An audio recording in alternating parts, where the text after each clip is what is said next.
Okay, it's probably time to get started. Can everybody hear me okay? No? Okay.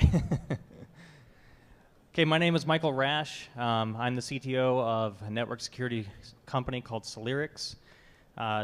This talk is going to concentrate on the concept of running single packet authorization over the Tor network and why that might be an interesting thing for you to look at for providing an additional layer of security for services such as SSH. By the way, please interrupt me at any time if you have any questions. I don't mind being interrupted, so fire away. So I'm going to start with a brief overview of Tor. I'm sure nearly all of you are familiar with it. We'll move from there into talking about default drop packet filters and single packet authorization, why that provides an important mechanism for protecting long-running services such as SSH or OpenVPN. Talk a little bit about SPA over Tor. That will comprise the bulk of the presentation. And I'm releasing a new version of FWNOP at this conference. FWNOP stands for the Firewall Knock Operator. I introduced that software 2 years ago for the first time at this conference. It was the first port knocking implementation that combined encrypted port knocking with passive OS fingerprinting. However, port knocking is an outdated protocol next to single packet authorization. The default mechanism for passive authorization is now single packet authorization in FWNOP. So 0.9.7 is available for free on my website, released under the GPL, which is cypherdyne.org. And I'm going to end up with a live demonstration and hopefully leave time for questions. So Tor. Tor is a really interesting project. It is a network of onion routers that makes it very difficult to perform traffic analysis of TCP-based traffic. It constructs a cloud of routers across the internet with the unique characteristic that no individual router in that cloud knows the full path of a virtual circuit that's created for each individual TCP connection. So each individual router only knows its immediate upstream hop and its immediate downstream hop. So anyone who is actually trying to know where traffic is destined for or comes from is not really able to determine that. There are attacks wherever if someone is able to watch every single entry and exit router out of this network, based on some timing attacks, you could get some information. However, in general, the strength of the Tor router cloud is increased by the number of nodes that are running on the internet that are running Tor. And at last count, I think it's in the several thousand. Somebody can correct me on that, but it's getting more popular all the time. It's compatible with any application that can speak SOCs or with SOC support. It uses the TCP protocol for transport, and traffic, of course, is encrypted between individual router nodes within the Tor network. So visually, Alice wishes to talk to a server that Bob is running. Alice will make a connection to an entry router into the Tor network. And once the connection goes into the established state, and only after the entry point connection goes into the established state, will a virtual circuit actually be constructed. That established characteristic is important for the remainder of the talk, and we'll talk about that a little bit more later. But the links between Alice and the entry router are unencrypted. From there, the rest of the traffic is completely encrypted as it's bounced around through the router cloud. And finally, it hits an exit router, which is randomly selected, and then traffic is unencrypted for eventual communication to the actual server that Bob is running. Nice concept. So single packet authorization, what is it? It is a mechanism by which default drop packet filters are used to minimize execution paths that an attacker can permute. So if I'm running a default drop packet filter so that nobody can even connect to SSH, say, running on a system, then they are fundamentally unable to interact with any of the userland functions in that daemon that may potentially contain vulnerabilities. Every function has a certain non-zero probability of containing some vulnerability. Of course, SSH, being written by some of the best computer security programmers around, has been very good about not having vulnerabilities in general. However, they do happen. And I, for one, do not let arbitrary IP addresses connect to my SSH daemon for that reason. I personally have had a system hacked via SSH once, and I vowed never to let that happen again. Authentication and authorization data that's sent by single packet authorization is monitored passively, completely by libpcap, although FWNOP also supports the ulogd pcap writer if you prefer getting a little bit more esoteric with NetFilter's capabilities. I should mention that single packet authorization is a little bit of a misnomer. It includes both authentication and authorization capabilities, which are different. Authentication has to do with trying to verify whether or not an entity is who it claims to be, whereas authorization tries to determine whether or not an entity is allowed to perform an action. There is no traditional server in the FWNOP architecture in the Berkeley socket sense. All the communication is done, or the packet data is collected passively on the server side. So, you know, it kind of is interesting that if you might ask, well, how do you really secure a system? And assuming that you're not, running a wireless device driver and you're being monitored by, or attacked by David Manor or Johnny Cash, it's really interesting talk at Black Hat. I personally, by the way, am running a kernel that does not have even the driver compiled for my wireless device driver, my wireless card. But what's the closest we can get to Marcus Random's perfect firewall? I mean, sure, you can cut the Ethernet cable to your computer, but then it's not very functional on the network either, right? So the next best thing is a default drop packet filter. Intercepting packets within the kernel is pretty much the lowest level that you can possibly restrict an attacker's ability to communicate with a userland daemon. So let's try to build a security mechanism that uses a default drop packet filter fundamentally to make it difficult to detect that a service is even running. So some quick characteristics of single packet authorization. Up to the minimum MTU of data can be sent between the NOC, or I should say the SBA client and the SBA server. That makes it possible to use encryption algorithms such as the El-Gamal cipher in GNU-PG, which has, I mean, you can have relatively large key sizes compared to symmetric algorithms. I use a 2048-bit GPG key. That is fundamentally incompatible with transmission over a port knocking scheme because the data transmission rate is so error-prone and slow. An additional consequence of the larger payload is that replay attacks can be elegantly thwarted. If someone is able to monitor the SBA packet from the SBA client to the server, it does them absolutely no good. At least, that is, they can, of course, try cryptanalysis of that packet, but then you're on pretty solid ground because a lot of research has gone into making sure that encryption algorithms are implemented well and resist that kind of analysis. The point is that every SBA packet includes 16 bytes worth of random data.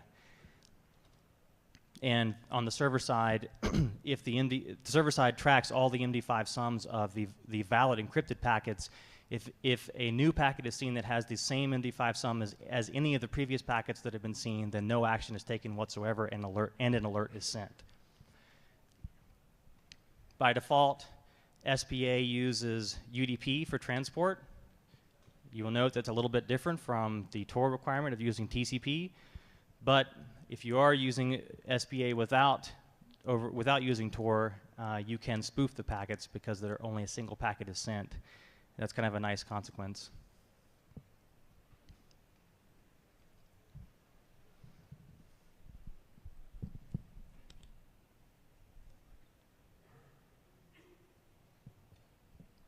So just to drive the point home, SPA and port knocking are similar in the sense that they both use default drop packet filters, and they can also use timeouts on accept rules that are added to your NetFilter policy but allow TCP connections to remain established by using a state tracking mechanism but that's where the differences pretty much end. From there, SBA solves the replay problem, whereas there are mechanisms to attempt to do this in port knocking schemes, but they generally require either successive iterations of a hashing function as an S-key style authentication or time synchronization, things of that type, but they require keeping state on both the client and the server side, and that is generally not all that scalable. SBA is compatible with asymmetric ciphers. It cannot be busted or broken by trivial sequence busting attacks. If I'm an attacker and I can monitor a port knocking sequence en route to a port knocking server, I can simply just spoof a packet to the same port as the previous packet was sent, and thereby bust the sequence because now there's an additional port in there that breaks any encryption scheme. Encryption schemes don't like it when there's bogus data injected inside. They don't decrypt very well in that case.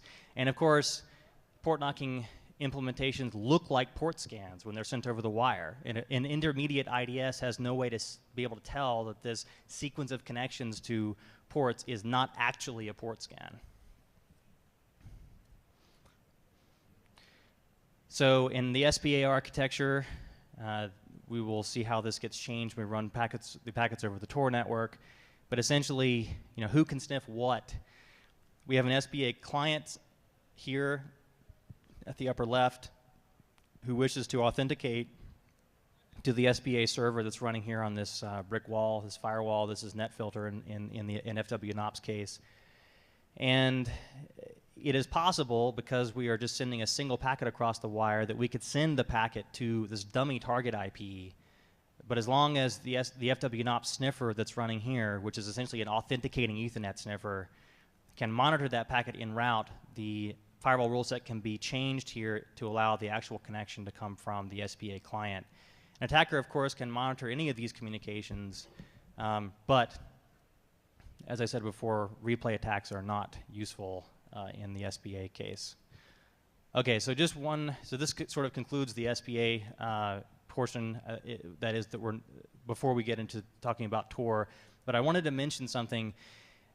There seems to be some confusion out there. Some people think that SBA may be sort of along the lines of security through obscurity. Well, I would say that's SBA is no more security through obscurity than using passwords, shared keys, or GPG private keys.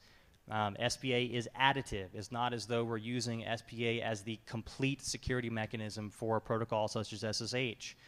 It is just an additional layer to make it so that if somebody is using Nmap out there and trying to detect that SSH is running on a system, they are fundamentally unable to tell that SSH is actually running. It is not the complete mechanism. It's just an additional mechanism to raise the bar just a little bit. Jay Beal wrote a good paper on why security through obscurity is not what many people might think. If you're interested in reading that, I highly recommend it. It's at the link below.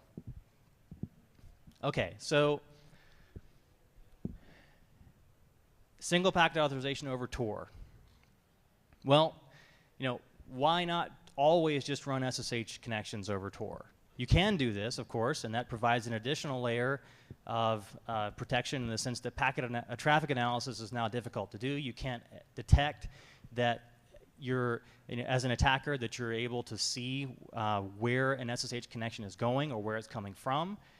However, an attacker can also make connections over the Tor network as well. We still need to have a method of restricting arbitrary connections to SSH with the default drop packet filter, and that implies that you still want SBA. So what we want to try to do is make SBA compatible with the Tor network in some way. Does anyone have any questions so far? Oh, okay. Okay, so Tor uses TCP for transport. This has some implications. We cannot fundamentally influence how TCP stacks communicate over the network. Tor is written on top of TCP, and a consequence of that is that we can passively fingerprint operating system stacks that are actually running Tor, and we'll have a slide on this a little bit later. Another consequence is that if you use Nmap, to try to connect, to send a scan over the Tor network, what do you get? Well, if you're running as root, the default in-map scanning method is a SYN scan or a half-open scan. And if you try to send that over a socat proxy that is interfaced with Tor, you will notice that a SYN scan by itself never actually gets a virtual circuit set up through Tor at all. The virtual circuit is only established after the connection to the entry point router goes into the established state. You can get a virtual circuit to be set up if you use the normal TCP connect method, or -S, but presumably if you're running a port knocking implementation, you're not actually going to have a whole bunch of servers listening for all the ports that you're actually connecting to. You're just passively transmitting this data across, and that is passively monitoring it. And the consequence is that when each of those virtual circuits tries to connect to that port that you're trying to scan, nothing will respond. In other words, a reset will not be sent because there's no accessible server there. And so Tor will retry and set up a new virtual circuit with a new exit router, which means that your port knock sequence will look as though it's coming across from, essentially arbitrarily, as many different exit routers as you're sending you're setting up virtual connections to. That is not very good for trying to guarantee that that you're able to send a port knock sequence from a single IP address. Okay, so Tor using TCP for transport means that we must have bidirectional communication for data to be transmitted across the network. So that means that technically this is incompatible fundamentally with the idea of single packet authorization. There are going to be at least, you have 3 packets for the TCP three-way handshake, followed by a packet to send the actual data, followed by the FIN to close down the TCP session. And we can't also just simply include SPA data within a SYN packet and send it across the network. Recall that we can't permute how the TCP stacks on any of those operating systems are actually functioning. Tor is built completely on top of TCP. We have no control over how each of the individual Tor routers are actually sending packet data across the wire. So the fundamental consequence is that we must have a real TCP server to which to connect on the FWNOP daemon side. So default drop can't apply to that server, clearly. We must allow connections to that, to some TCP server so that we can actually get the SPA data across the Tor network. So if you'll allow me I guess the indiscretion sort of that, or the leeway to say that we're sending single packet authorization data over Tor, and it's going to involve multiple packets, then we can proceed. So how can we do this in a way that enhances security? So in the 0.9.7 release of FWNOP, there's a new mode that allows a TCP server to be instantiated by FWNOP with the following characteristics. It listens on a high port, specifically 62201, which is the same port that the UDP communication normally takes place over. It runs as nobody. It does a bind, a listen, and then it loops over successive accept and receive calls with no other code. So the consequence is that this server has a lot less complexity than a more complex server such as SSH. So I feel more comfortable in at least allowing people to connect to this server instead of seeing that SSH is actually running. The data acquired on the FWNOP daemon side is still acquired passively via libpcap.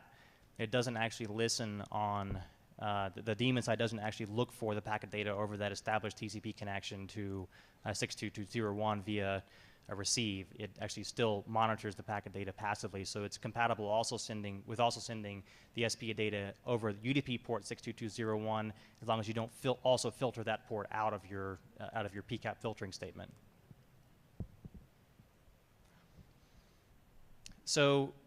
Tor is designed to make the exit router hard to predict. So that has implications also for how SPA is going to work. Normally, in many cases, people will use FWNOP with the lowercase s argument just to say to the FWNOP daemon, whatever IP address happened to communicate this SPA packet to is going to be the one that I'm going to allow to connect through to SSH and the one that I'm going to reconfigure my net filter policy for.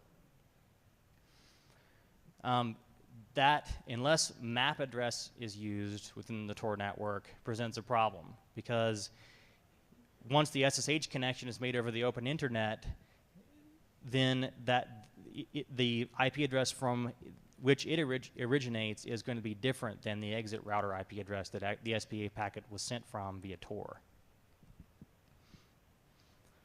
So just to drive this point home, if we look at a SYN scan over a socat proxy with Tor, you will see that this first command here is where we're setting up to listen on localhost over port 62201, but we're interfacing with the SOCKS port. And so if I send an nmap scan against localhost looking for whether or not port 62201 is actually open, of course, nmap returns the fact that it is open because we're running socat, and it's waiting for a connection to go to the established state and thereby send it on through the Tor network where it will set up the virtual circuit. But if you do a TCP dump on the server side and actually look for a circuit to be a connection to be established over port 62201, which is where we're actually mapping it to up here, you will see that no traffic comes across whatsoever because the nmap scan never actually went into the established state. It only sent a SYN packet across via a raw socket, and the corresponding three-way handshake never actually occurred. If we use a connect scan, however, against localhost, again, the port is open because, yes, we're listening on port 62201. And if we do a TCP dump on the server side, this comes out of the Tor network now. We see that we do actually see traffic over port 62201. But take a look at these three packets. In this case, I was using NetFilter to filter all of the incoming connection attempts to this port. So Tor continually retries to set up the virtual circuit and is unable to because there's no data coming back whatsoever. There's no reset packet that comes back. So we can see that the TCP options portion of the TCP header is a little bit different for each of these successive connections. So the first one here is the 6474.207.50 address. It begins with a maximum segment size of 1460. It follows by selective acknowledgement is OK, etc. Well, when it doesn't get a reply, a new connection is attempted. It comes across from this 82.224 address. Maximum segment size is 1460, but now there are two NOP instructions before the selective acknowledgement is OK. Clearly, this is a different TCP stack, and even if the IP address didn't tell you that. And finally, yet another TCP stack down here. Maximum segment size 1460, two NOP instructions, select acknowledgement OK, and then a bunch of other stuff that neither of the other two operating systems actually had. So you can fingerprint these things just to see what kinds of operating systems are actually out there that are running Tor. FWNOP-D includes a passive OS fingerprinting mode. It's a complete re-implementation of POF, but it only requires NetFilter logging messages in order to do this. So if you add the log TCP options argument to your logging rule in NetFilter, you can get FWNOP to tell you what operating systems are constructing those SYN packets as they come across the wire. So here we have one that's running Linux. There's also a FreeBSD one in there and an OpenBSD one in there too.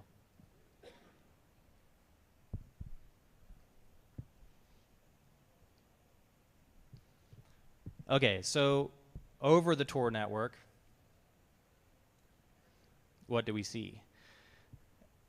Single packet authorization gets sent across this established TCP connection. So traffic analysis where an attacker is able to sniff traffic between the client and the entry router So you can see that once the SBA packet actually makes it into the Tor network, it's not really all that useful because you don't know where it's coming from or where it's going to.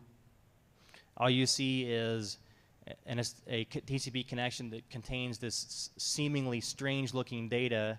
It's about, say, 1,000 bytes worth of encrypted data that doesn't repeat ever, and it gets sent across to the minimal TCP server that's running on the FWNOP daemon side. And then the SSH connection does not go through the Tor network, and that is totally, there's no way to relate the two communications together. So in FWNOP 0.9.7, the features that I've released are the FWNOP serve minimal TCP server that we talked about. You can enable that with the enable TCP server argument in fwnop.conf.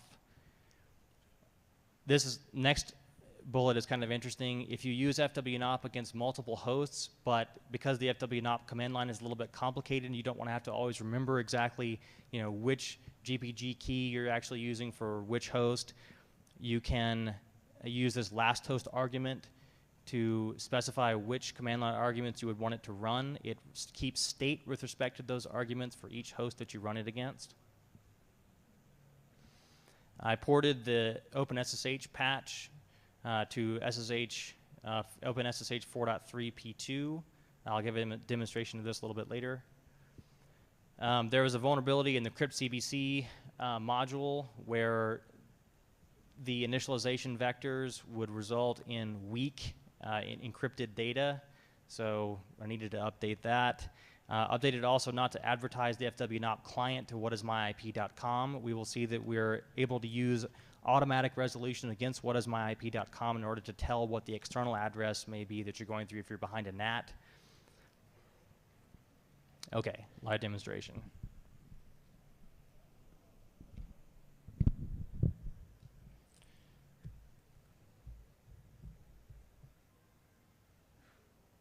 Can anyone see this?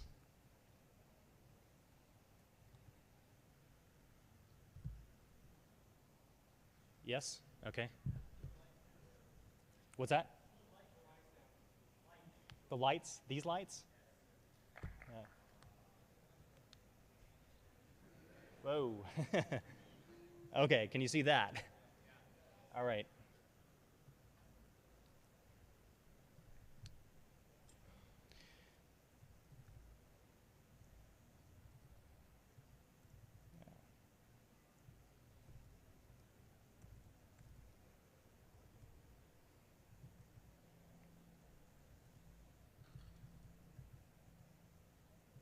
Okay, so Tor is up and running. I'm going to run our socat proxy so that I can connect to localhost and have it sent across. This is the IP address that I'm actually going to, in case anybody would like to know that.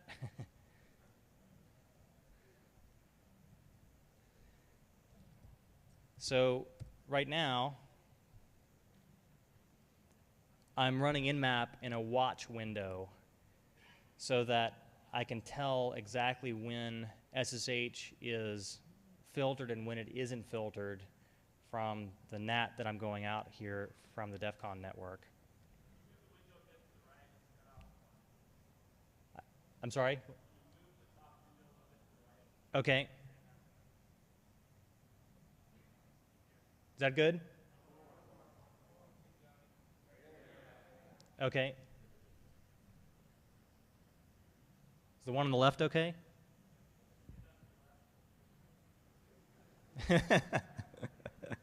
Okay, that's got to be okay, right?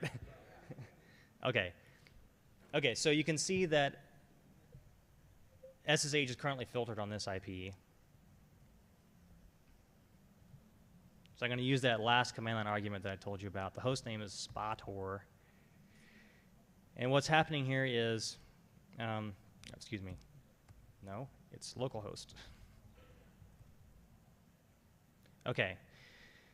So what's happening here is I'm using a new TCP command line argument, I should say, to FWNOP to tell it to send the SBA connection over an established TCP socket. That's this TCP sock command line argument here. We're going to say that we want access to TCP port 22, which is where SSH is living. We're using GPG authentication, which I highly recommend, by the way, because if you type your password in incorrectly, you don't have to worry about whether or not the packet that gets sent was actually sent or ever received by the target. It tells you before, just as the return value of GPG, whether or not the password was valid before you have to get into that strange, you don't know what's happening scenario. So the recipient's key is identified by the hostname SPA-Tor here. The signing key is one that I have on my laptop. Is it called ISINGuard? This -w argument says that I want it to resolve what my external address is via whatismyip.com. By default, the user agent that it sends is a Firefox user agent, so there's nothing to actually identify the fact that you're running FWNOP as a client. And we're going to send this in verbose mode against localhost. So if I type this password incorrectly, okay.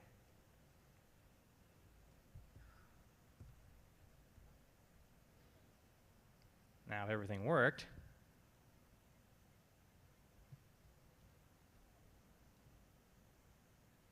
yes. You can see that up here, the port is currently open. Of course, now you all have access for a limited amount of time if you're going over the same network, but it's now back to filtered. So you have a little window of time. You can tell what's running there if you're on the same local network. However, you can see that if I try to make a new connection, of course, the port is filtered. Also, if I take this original packet data and replay it, because somebody might have sniffed it en route,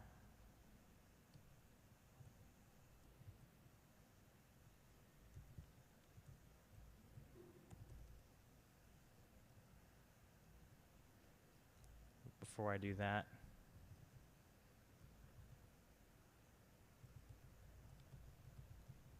I wanted to point out something here. These messages are coming across from FWNOP-D. What you can see here is that FWNOP received a valid GPG encrypted packet signed with this GPG key that we require. And it received it from this particular IP address, which is a Tor exit router. So it added an input accept rule for this IP, though, however, which is not the same thing. That's what we received from whatismyip.com. And so it was able to extract what IP address to actually allow access to from the encrypted packet data itself. That's never exposed in the clear text. And finally, after a 10-second timeout, which is configurable via how you set up your access.conf file, the netfilter input accept rule was removed. Okay, so I saw my packet data there. If I do the same thing and send that packet data across the wire,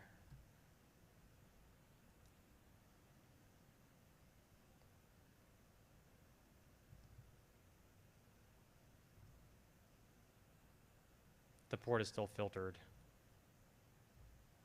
There should be something coming up here.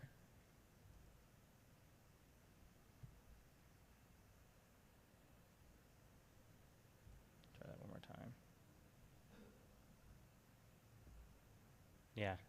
So attempted message replay from this IP because the MD5 sum matched. So that concludes the demo. Can you give me lights, please?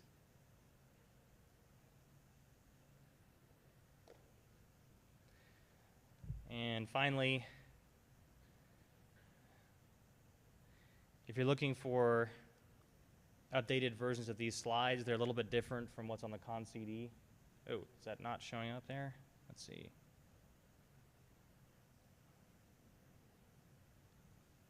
Okay. You can find them at this link down here. Anyone have any questions? Yes?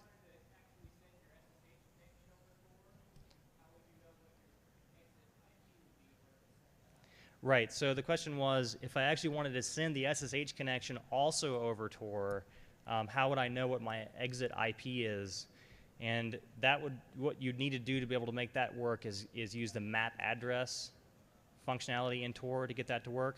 That has some interesting implications, actually doing it that way. What that would mean is that traffic analysis with respect to your SSH connection as well would be thwarted, which is a good idea. It's just I didn't have time to actually put the map address stuff in here. So, any other questions? Yes. Am I on? Yeah. So was the benefit of sending this over Tor just that if somebody's sniffing the traffic going to the server, it's a little bit more difficult for them to tell that the packet that came from some random IP address just before your SSH connection was what was allowing the connection to go through? Right. So I'm applying traffic analysis. I'm making it difficult for traffic analysis to work against SPA itself.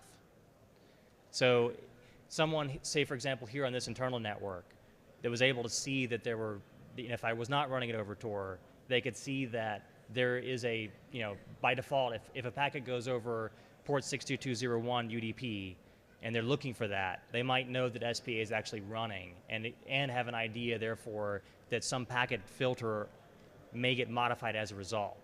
But running it over the Tor network makes that just a little bit harder to do because you can't tell that you're actually, to where you're sending it to. Okay. So it's designed to help harden the SPA protocol itself. Okay. If you also use the map address functionality in Tor and run both connections over Tor, then you get traffic. It's hard to do traffic analysis on both connections.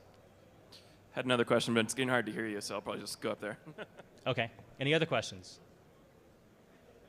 No. Thank you very much.